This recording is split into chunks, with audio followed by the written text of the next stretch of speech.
या ना हो, जो होना है वो हो जाए, उसने एक ही बार बोला कृष्ण।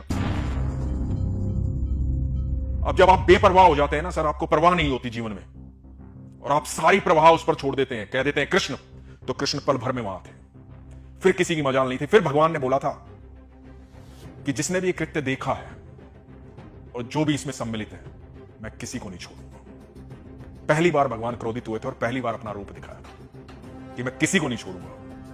तो आप वो पुकार जो है ना कृष्ण, वो पुकार जिस दिन आपके भीतर आ गई ना, वो विश्वास जिस दिन आ गया कि अब चाहे कुछ भी हो जाए, अब उसको ये भरोसा था कि अब जो कुछ है ना वो कृष्ण करेंगे, इसलिए वो सारी छोड़ दी कि तू कर ले जो तुझे करना है, अब मैंने पुकार लिया है उसे।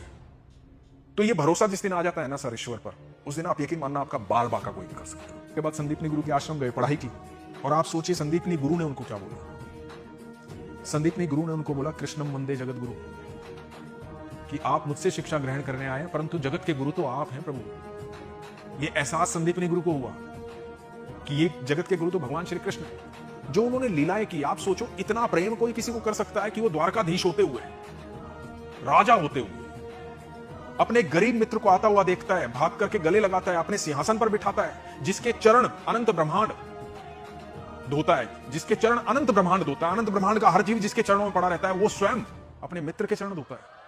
इतना प्रेम कोई कर सकता है? इतना प्रेम कोई कर सकता है कि द्वारकाधीश होते हुए राजपाट छोड़ करके अपने दोस्त का सारथी बनकर आ जाता है रथ हाँकने के लिए युद्ध में।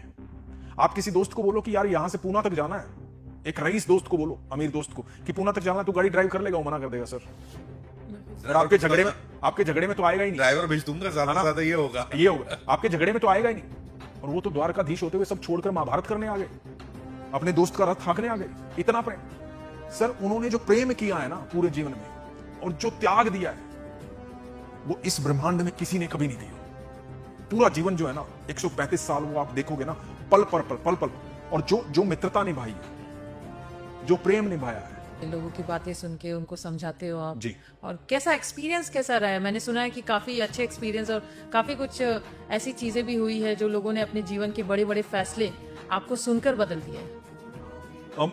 मेरा एक पेज है मेरे नाम से, और एक यूट्यूब चैनल है वो भी मेरे नाम से, तो मैं संडे को लाइव आता हूँ उस पर। तो काफ़ी लोगों से मेरी कोशिश होती है कि मैं ज़्यादातर लोगों से रूबरू हो सकूँ, ज़्यादातर लोगों से बात कर सकूँ, उनके प्रश्न सुन सकूँ, या जो भी मैं जानता हूँ अपनी बात साझा कर सकूँ। तो उनको कई बार ऐसा लगता है कि मेरी बातों की वजह से जीवन बदल गया, और वास्तविकता है कि बातें मेरी नहीं है, बातें तो मैं कृष्ण की कर रहा हूँ। तो कृष्ण की बातों से उनका जीवन बदल रहा है, भगवान श्री कृष्ण को जानकर उनका जीवन बदल रहा है। मैं तो सिर्फ माध्यम, निमित्त मात्र हूँ। तो मैं तो उनकी बातें सामने रख रहा हूँ कि भगवान ऐसा कहते हैं, तो मैं कुछ खास नहीं कर रहा, मैं तो भगवान की